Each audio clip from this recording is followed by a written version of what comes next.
To आवर channel. So basically आज हम आए एक नई वीडियो के साथ। हमारे वीडियो का टॉपिक है मोनोक्रोमेटर्स। बहुत ही इम्पोर्टेंट टॉपिक है, ठीक है। फिज़िक्स के अंदर भी और एनालिटिकल केमिस्ट्री के अंदर भी बहुत ही एक इम्पोर्टेंट टॉपिक है। इसकी अगर हम स्टेटमेंट करना चाहिए यानी कि इसको डिफ़ाइन करना चाहिए तो ये एक ऐसा इंस्ट्रूमेंट है जो हमारा जो लाइट को डिस्पर्स करता है उसके कंपोनेंट्स के अंदर, कंपोनेंट्स वेवलेंथ के अंदर। ज़ाहिर सी बात है जो हमारे पास लाइट से इंसिडेंट होती है वो डिफरेंट वेवलेंथ्स के ऊपर मुश्तमिल होती है। तो वो ये क्या करता है, उनको फैला देता है उनके कंपोनेंट्स जो हमारे पास कंपोनेंट्स के अंदर वेवलेंथ की बेस के ऊपर, और क्या करता है कि सिलेक्ट करता है एक नैरो बैंड ऑफ वेवलेंथ होता है जो कि पास करेगी सैम्पल डिटेक्टर की तरफ। यानी कि बेसिकली मोनो का मतलब होता है वन, और क्रोमाटो निकला है हमारे पास कलर से, यानी कि एक कलर यानी कि एक वेवलेंथ वाले को ही ये हमारे पास क्या करेगा, नैरो बैंड के ज़रिए सैम्पल डिटेक्टर तक पहुंचने की कोशिश कर रहा हूँ, पहुंचने की इजाज़त देगा। अब ये किन किन चीज़ों के ऊपर मुश्तमिल होता है, तो इसके अंदर आमतौर पे हमारे पास है एंट्रेंस एंड एग्ज़िट की स्लिट्स मौजूद होती हैं, यानी कि जहाँ से हमारे पास उसने एंटर करना है लाइट ने और जहाँ से उसने एग्ज़िट करना है, ये दो स्लिट्स मौजूद होंगी। देन उसके अलावा हमारे पास मिरर्स मौजूद होते हैं इसके अंदर, एंड उसके अलावा हमारे पास ग्रेटिंग होती है। और ग्रेटिंग का काम क्या होता है, टू डिस्पर्स लाइट। ग्रेटिंग की मदद से हम क्या करते हैं, लाइट को डिस्पर्स करते हैं। अब जो हमारे पास ओल्ड इंस्ट्रूमेंट्स थे ना, यानी कि जो ओल्ड हमारे पास आते थे मोनोक्रोमेटर्स, उनके अंदर हमारे पास ग्रेटिंग के बजाय प्रिज्म यूज़ किया जाता था, ठीक है। प्रिज्म्स इन ओल्ड इंस्ट्रूमेंट, लेकिन जो आजकल की जदीद टेक्नोलॉजी है उसके लिहाज से हमारे पास प्रिज्म्स के बजाय क्या यूज़ किया जाता है, ग्रेटिंग यूज़ की जाती है। तो ये था बेसिकली हमारे पास किन किन चीज़ों के ऊपर मुश्तमिल होता है। अब ज़ाहिर सी बात है एक नई टर्म हमारे पास इंट्रोड्यूस हुई है जिसका नाम है हमारे पास ग्रेटिंग। तो ऑब्वियस सी बात है हमें उस ग्रेटिंग को भी फिर डिस्कस करना पड़ेगा, यानी कि ग्रेटिंग हमारे पास होती क्या है और उसके अंदर कौन कौन सी चीज़ें इन्वॉल्व होती हैं। तो लेट्स चलें जी ग्रेटिंग को डिस्कस कर लेते हैं। तो ग्रेटिंग जो हमारे पास है वो बेसिकली क्या है, ये हमारे पास रिफ्लेक्टिव या ट्रांसमिटिव ऑप्टिकल कंपोनेंट है जिसके अंदर हमारे पास क्लोजली रूल्ड लाइंस होती हैं, एक सीरीज़ होती है उनकी, यानी कि दो तरह के हमारे पास केसेस होंगे, एक रिफ्लेक्टिव के एक ट्रांसमिटिव के। रिफ्लेक्टिव के हमारे पास क्या होता है कि वो उसका थोड़ा सा हिस्सा पीछे की तरफ मुड़ जाता है या किसी तरफ रिफ्लेक्ट बैक आता है, जबकि ट्रांसमिटिव का मतलब है कि वो उसको आगे पहुंचा देता है। तो जब भी हमारे पास लाइट रिफ्लेक्ट होगी या ट्रांसमिट होगी, ठीक है, ग्रेटिंग के थ्रू, तो हर लाइन जो उसके अंदर से निकलेगी वो सेपरेट सोर्स ऑफ रेडिएशन के तौर पे बिहेव करेगी। Each line behaves as a separate source of radiation.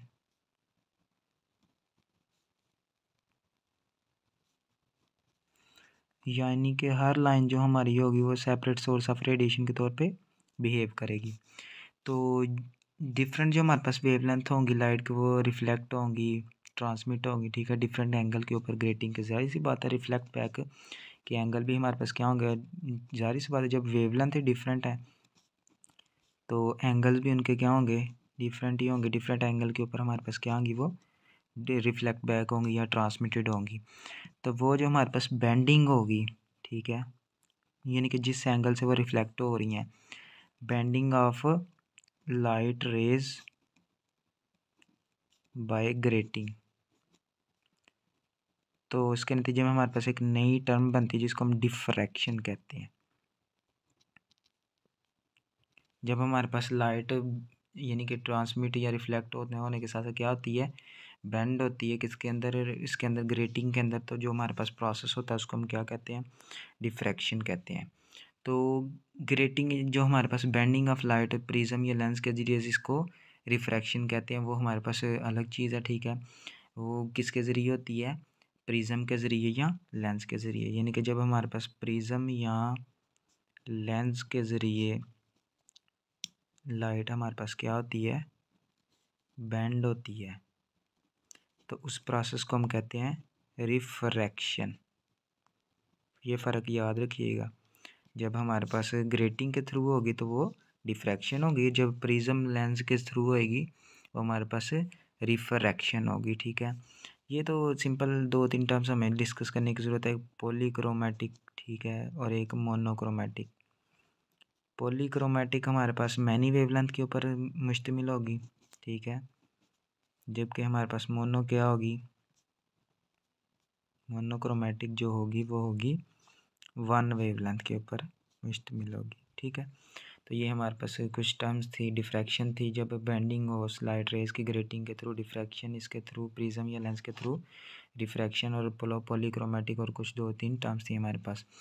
Grating monochromator के अंदर हमारे पास जो होती है ना बेसिकली, वो चले हम लेट्स करते हैं जी, अगर फिगर के थ्रू अगर हम देखना चाहेंगे तो फिगर को अगले पेज पे ड्रॉ करते हैं। ग्रेटिंग मोनोक्रोमेटर के अंदर हमारे पास क्या होता है, जो पॉलीक्रोमेटिक रेडिएशन होती है ना, वो क्या करती है, एंट्रेंस स्लिट से वो हमारे पास बीम ऑफ पैरेलल रेज के अंदर में कन्वेक्स मिरर के थ्रू, कनकेव मिरर के थ्रू वो मेड थ्रू की जाती है, और ये रेज हमारे पास है वो फॉल की जाती है एक रिफ्लेक्शन ग्रेटिंग के ऊपर, और इस तरह ये पूरे का पूरा एग्जिट स्लिट से बाहर निकल जाती हैं। चलो जी, कोशिश करते हैं इस तरह हम एक फिगर बनाने की। नेक्स्ट चले ऐसे कहते हैं, नेक्स्ट पेज के ऊपर बना लेते हैं। तो ये फिगर के अंदर हमारे पास कजर्नी टर्नर का कोई ग्रेटिंग मोनोक्रोमेटर है, ठीक है।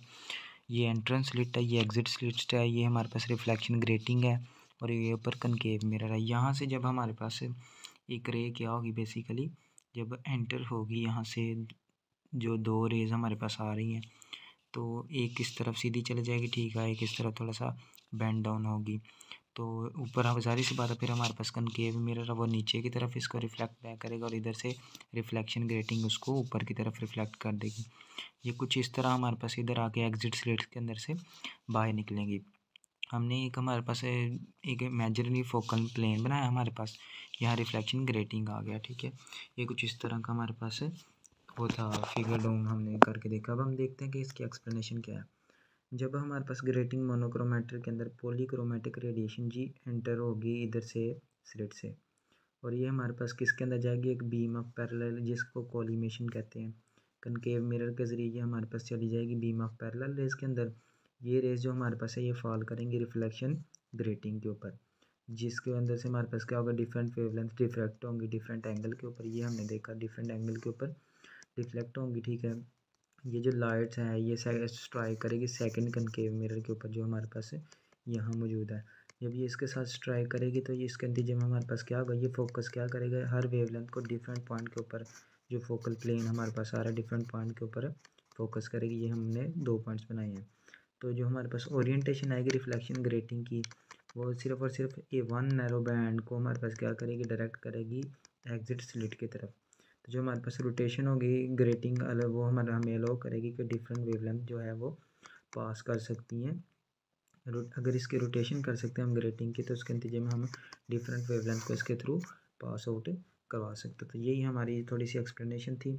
जो हमारे पास रिफ्लेक्टिव ग्रेटिंग आ रही है जिसको हम रिफ्लेक्शन ग्रेटिंग भी कहते हैं, ठीक है, वो हमारे पास रूल करती है series of closely space parallel grooves के साथ, ठीक है, और उनके दरमियान हमारा जो डिस्टेंस होता है वो होता है डी।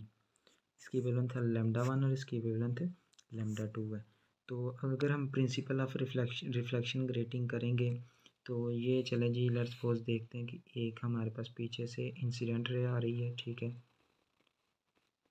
और ये आगे की तरफ रिफ्लेक्ट बैक हो चुकी है, ये इंसिडेंट रे थी। तो ये हमारे पास क्या है जी, एक फेस नॉर्मल बना लेते हैं हम इस तरह इधर से। ये जो इंसिडेंट का एंगल बनेगा वो अल्फ़ा बनेगा, जबकि जो रिफ्लेक्टेड होगी उसका बीटा बनेगा।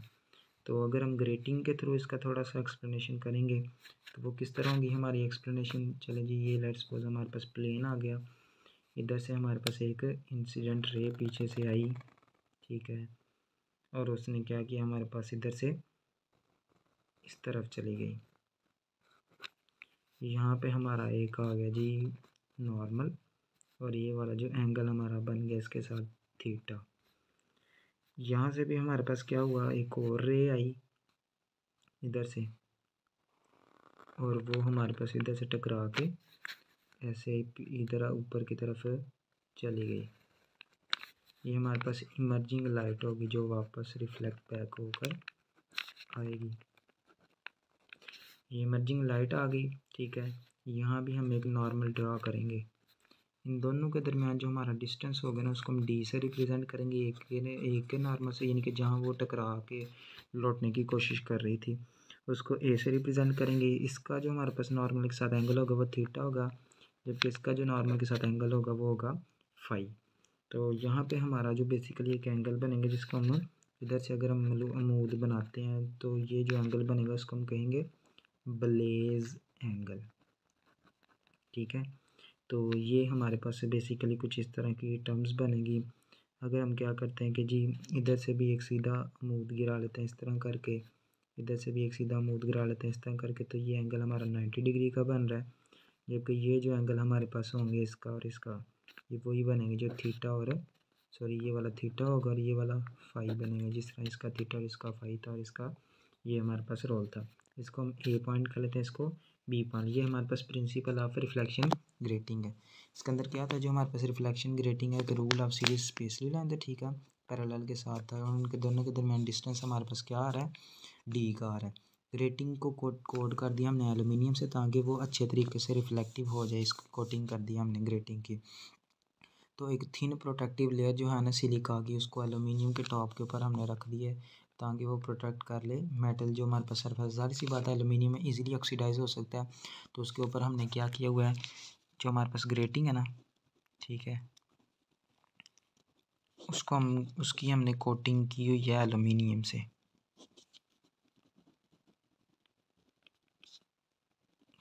ताकि वो आसानी से अच्छा रिफ्लेक्टर हो जाए। जबकि इसके अंदर हमारे पास क्या किया हुआ, एक प्रोटेक्टिव लेयर ऊपर रख दी हुई है हमने, किसकी, सिलिका की। सिलिका की प्रोटेक्टिव लेयर रख दी है ताकि वो उसको प्रिवेंट कर ले, किस चीज़ को, ऑक्सीडेशन से उसको बचा ले, ताकि ज़ाहिर सी बात है ना एल्यूमिनियम इजीली ऑक्सीडाइज हो सकता है, तो जो हमारे पास उसकी रिफ्लेक्टिविटी को रिड्यूस भी कर सकता है, ये इसका ड्रॉबैक है, कम भी कर सकता है उसकी जो हमारे पास एक्सपांड जो दिखाता है रिफ्लेक्टिविटी। तो जब लाइट को रिफ्लेक्ट करेंगे ग्रेटिंग से तो हर ग्रुप हमारे पास सोर्स ऑफ रेडिएशन के तौर पे शो करेगा। तो जब एडजेसेंट लाइट हमारे पास रेज और इन फेज होंगी तो उसके नतीजे में हमारे पास वो एक दूसरे को री इन्फोर्स करेंगी।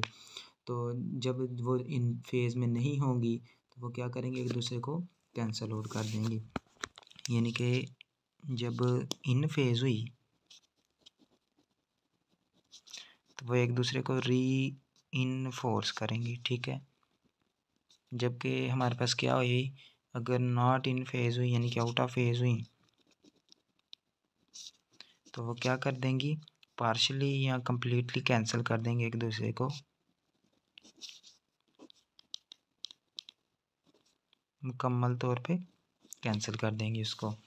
फॉर एग्ज़ाम्पल जी लेट्स सपोज हम एक अगर फिगर्स वगैरह से देखना चाहते हैं तो ये हमारे पास चले जी दो वेव्स हैं, ठीक है, ये इन फेज वेव्स आ रही हैं, ठीक है, ये इन फेज हैं दोनों। तो इनके नतीजे में हमारे पास क्या होगी, कंस्ट्रक्टिव इंटरफेरेंस होगी, ठीक है, और उसके नतीजे में हमारे पास इस तरह का रिज़ल्ट आएगा, ठीक है। ये हमारे पास जब इन फेज होंगी। लेकिन जब हमारे पास क्या होगा कि कुछ बी पार्ट में आ जाता है, जब वो आउट ऑफ फेज होंगी, यानी कि एक हमारे पास इस तरह आ गई, ठीक है, जबकि एक हमारे पास इस तरह आ गई,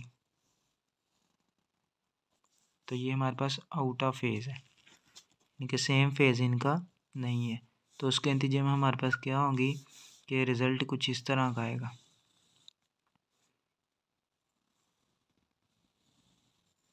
ठीक है, ये हमारा रिज़ल्ट आ गया।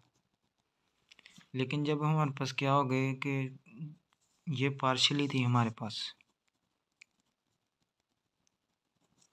लेकिन जब हमारे पास वो कम्प्लीटली आउट ऑफ फेज आती है, यानी कि एक हमारी इस तरह आ गई, ठीक है, और एक हमारे पास बिल्कुल उससे उलट आ गई, तो ये हमारे पास आ गई आउट ऑफ फेज, और आउट ऑफ फेज भी मुकम्मल तरह से आई। तो जो उसका रिज़ल्ट होगा वो हमारे पास आउटपुट इस तरह से होगी, क्या होगी, डिस्ट्रक्टिव इंटरफेरेंस, यानी कि एक दूसरे के इफेक्ट को कैंसिल आउट कर देंगे, आउटपुट हमारे पास कोई भी नहीं आएगी, ठीक है।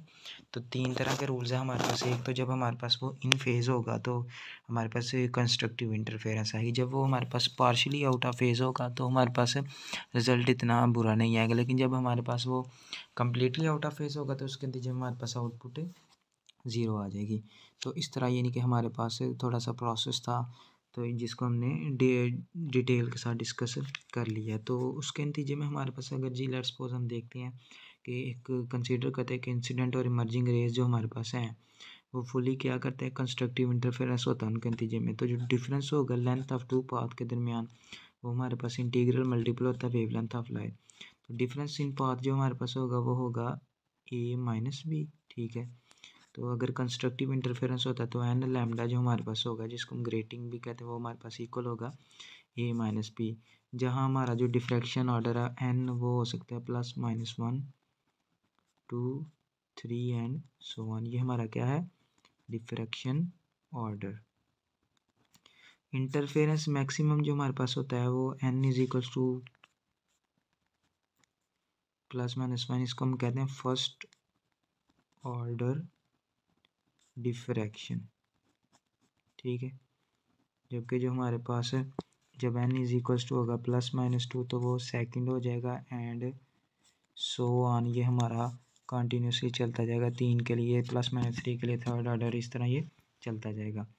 तो जो हमारे पास है इस तरह अगर हम डिस्कस करना चाहें कि हमने क्या देखा कि इस फिगर्स के अंदर सारा प्रोसेस देखा, तो ये वाली जो हमने लास्ट पे फिगर देखी, ये वाली जो थी हमारे पास इसके अंदर हमने देखा कि जो इंसिडेंट एंगल था वो पॉजिटिव था। ठीक है। जबकि जो डिफ्रैक्शन एंगल था वो अपोजिट डायरेक्शन के अंदर जा रहा था, तो वो कन्वेंशन से क्या होगा, नेगेटिव। ज़ाहिर सी बात है अपोजिट एंगल, इसका मतलब कि थीटा हमारे पास कन्वेंशन से क्या आएगा, पॉजिटिव, जबकि फाई क्या होगा, नेगेटिव होगा। तो जो डिफ्रैक्शन एंगल, ये डिफ्रैक्शन एंगल है और ये इंसिडेंट एंगल है। ठीक है। Incident and diffraction.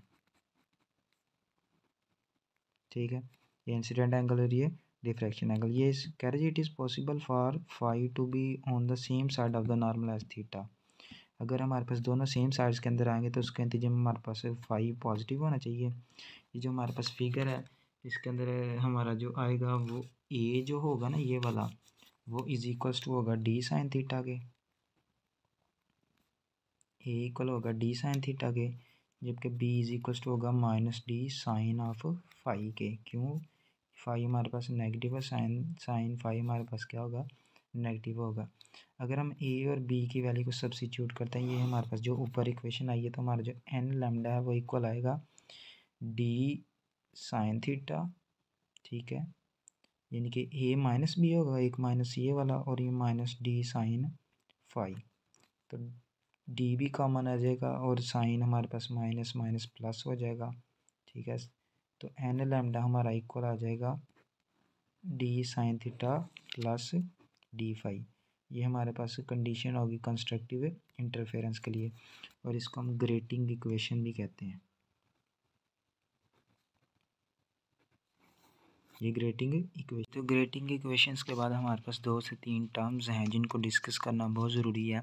ग्रेटिंग की हमारे पास रेजोल्यूशन, ग्रेटिंग की डिस्पर्शन और उसकी एफिशिएंसी। रेजोल्यूशन का मतलब बेसिकली होता है रिजॉल्व करना, यानी कि वाज़िया करके दिखाना। रेजोल्यूशन की बेसिक डेफिनेशन बनती है it measures the ability to separate two closely spaced peaks. यानी कि दो ऐसी पीक्स हमारे पास मौजूद हैं, दो क्लोजली स्पेस हैं, तो उनकी हमारे पास सेपरेट करने की जो एबिलिटी होती है इसको रेजोल्यूशन कहना, रिजॉल्व करना। जितनी ज़्यादा हमारे पास ये रेजोल्यूशन होगी, ठीक है, उतना ही ज़्यादा हमारे पास ये डिफरेंस होगा, ये जो डेल लैम्डा ना हमारे पास, ये डिफरेंस होगा दो वेवलेंथ के दरमियान।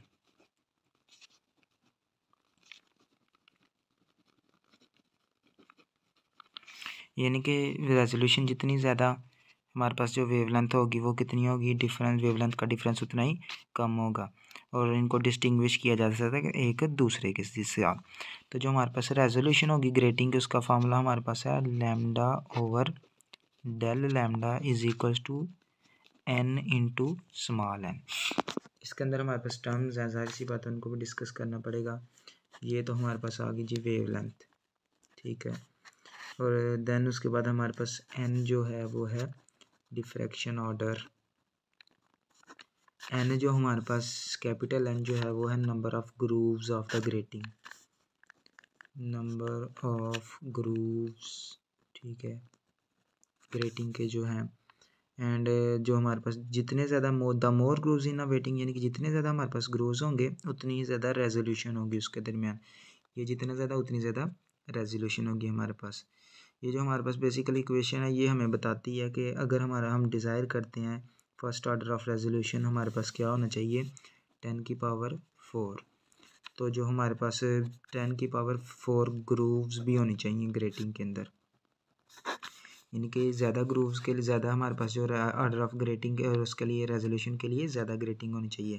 अगर हमारे पास ग्रेटिंग के जो रूल की लेंथ है वो हमारे पास 10 सेंटीमीटर है, ठीक है, 10 सेंटीमीटर है, तो जो हमारे पास ग्रूव्स होंगे वो होंगे 10⁻³ ग्रूव्स पर सेंटीमीटर। इस ऑर्डर के लिए इतना ही हमारे पास ग्रूव्स की हो चाहिए, हमें ग्रेटिंग के अंदर चाहिए। ये तो था हमारा रेजोल्यूशन बेसिकली, ठीक है।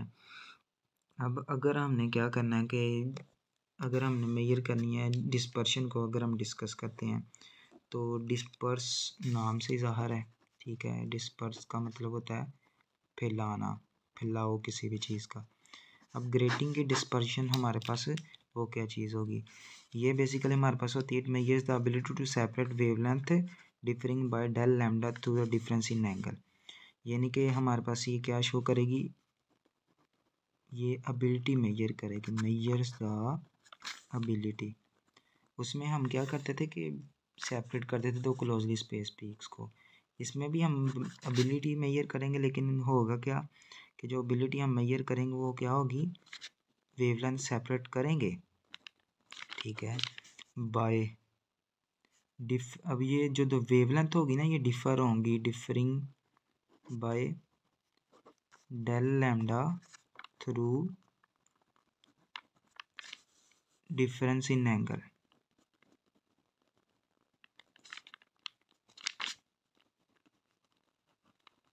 ये हमारे पास डेल लैम्डा जो है ये चेंज है उसके अंदर, यानी कि जो डिफरेंस किए जा रहे हैं उस एंगल के थ्रू जो हमारा एंगल होगा, जाहिर सी बात है वो भी डेल फाई होगा, और एंगल जो हमारा होगा वो रेडियंस के अंदर होगा। इसमें सिंपल हम क्या करते थे, दो क्लोजली स्पेस पीक को सेपरेट करते थे। इसमें हम क्या करते थे, सेपरेट करते थे तो वेवलेंथ को उनके वेवलेंथ के डिफरेंस की बेस पे और उनके एंगल के डिफरेंस की बेस पे। तो ग्रेटिंग के बेस पे अगर हम डिस्पर्शन का फार्मूला देखेंगे वो होगा del phi over del lambda is equals to n over D cos phi. तो सिंपल सी बात है, हमने डिस्कस भी अभी किया कि हमारे पास इधर कौन कौन सी चीज़ें होंगी।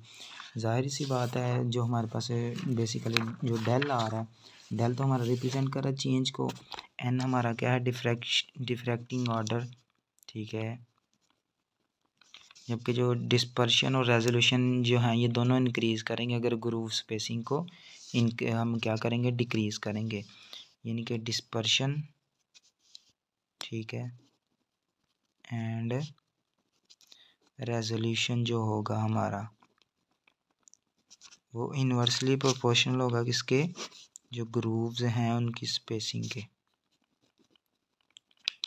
इनको बढ़ाने के लिए इसको अगर कम करेंगे तो फिर प्रोसेस चलेगा। ये हमारे पास चेंज इन एंगल और ये चेंज इन वेवलेंथ है। ये क्वेश्चन टेल करते हैं कि अगर हमारे पास ग्रेटिंग है 10⁻³ ग्रूव्स पर सेंटीमीटर, तो उसके नतीजे में जो हमारी रेजोल्यूशन प्रोवाइड की जाएगी, ग्रूव्स कितनी है पर सेंटीमीटर के लिहाज से 10⁻³, तो जो रेजोल्यूशन आएगी वो हमारी होगी 0.102 रेडियन, या डिग्री के अंदर 5.8 पर माइक्रोमीटर ऑफ लैम्डा। अगर हमारे पास n 1 हो, ठीक है, और फाई 10 डिग्री हो, तो जो वेवलेंथ होगी वो डिफरिंग, अगर वेवलेंथ का डिफरेंस आ जाता है 1 माइक्रोमीटर तो वो सेपरेट की जाएंगी 5.8 डिग्री के एंगल से। ये सारा हमारा n1 है, थीटा हमारे पास कितना है 10 डिग्री आ रहा है, तो 10 डिग्री आ रहा है सॉरी, तो जो हमारे पास उनकी सेपरेशन होगी वो 5.8 डिग्री से होगी। अगर हम क्या करते हैं, डिक्रीज़ करते हैं किसको, मोनोक्रोमेटर की एग्जिट लिस्ट की विड्थ को, ठीक है, तो उसके नतीजे में हमारे पास जो बैंड विड्थ होगी रेडिएशन की वो भी डिक्रीज़ कर जाएगी।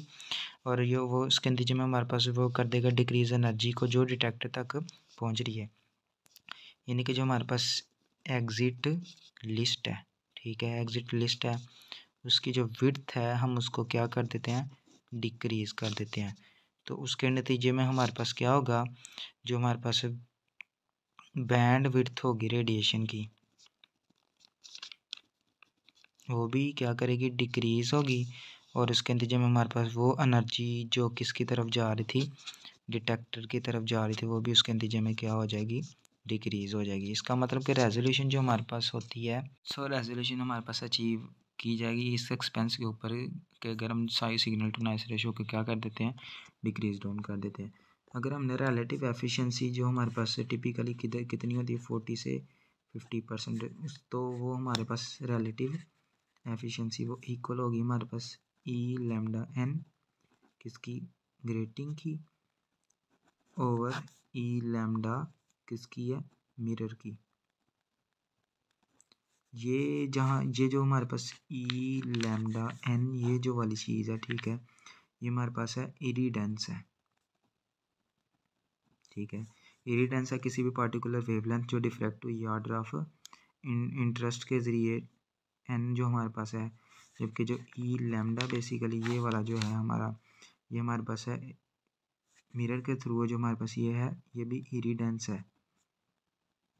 ये किसके ऊपर इरिडेंस है, जो हमारे पास सेम वेवलेंथ, ये पार्टिकुलर है, ठीक है, किसी ख़ास के ऊपर, जबकि ये किसी सेम वेवलेंथ के ऊपर है जो रिफ्लेक्ट की जाएगी मिरर के सेम कोटिंग और सेम ग्रेटिंग के थ्रू। एफिशिएंसी जो हमारे पास इसको कंट्रोल कर सकते हैं ब्लेज एंगल के थ्रू, यानी कि एफिशिएंसी जो है इसको ब्लेज एंगल जो हमारा फिगर के अंदर बना था उसके थ्रू हम इसको क्या कर सकते हैं, कंट्रोल डाउन कर सकते हैं। वो किस तरह करेंगे कि जो हमारे पास एक डायरेक्ट करनी है हमने सर्टेन वेवलेंथ को डिफ्रैक्शन ऑर्डर ऑफ इंटरेस्ट के अंदर, तो ब्लेज एंगल जो हमारे पास चूज़ किया जाता है वो आमतौर पे होता है alpha is equals to beta, क्योंकि इस कंडीशन के नतीजे में हमारे पास रिफ्लेक्शन जो होती है वो क्या होती है, मैक्सिमम। हर ग्रेटिंग जो है वो ऑप्टिमाइज़ की जाती है एक लिमिट रेंज ऑफ वेवलेंथ के जरिए। इसका मतलब एक स्पेक्ट्रोफोटोमीटर को हम क्या रिक्वायर होगा, सेवरल डिफरेंट ग्रेटिंग्स ताकि वो स्कैन करके उसकी इंटायर स्पेक्ट्रल रेंज को एक्सप्लेन कर सके। लास्ट पे हमारे पास दो कंपोनेंट्स हैं, एक स्ट्रे लाइट्स और एक फ़िल्टर, जिसको डिस्कस करना ज़रूरी था, इसके बगैर ये टॉपिक कंप्लीट नहीं हो सकता। तो हर इंस्ट्रूमेंट के अंदर हमारे पास कोई ना कोई स्ट्रे लाइट होती है, जो हमारे वो होती है ये वेवलेंथ जो आउटसाइड द बैंडविड्थ होती है, जिसको हम एक्सपेक्ट करते हैं मोनोक्रोमेटर से, उससे बाहर होती है। यानी कि हर इंस्ट्रूमेंट के अंदर कुछ यानी कि आवारा लाइट जो हमारे पास है वो डिटेक्टर की तरफ पहुंचती है।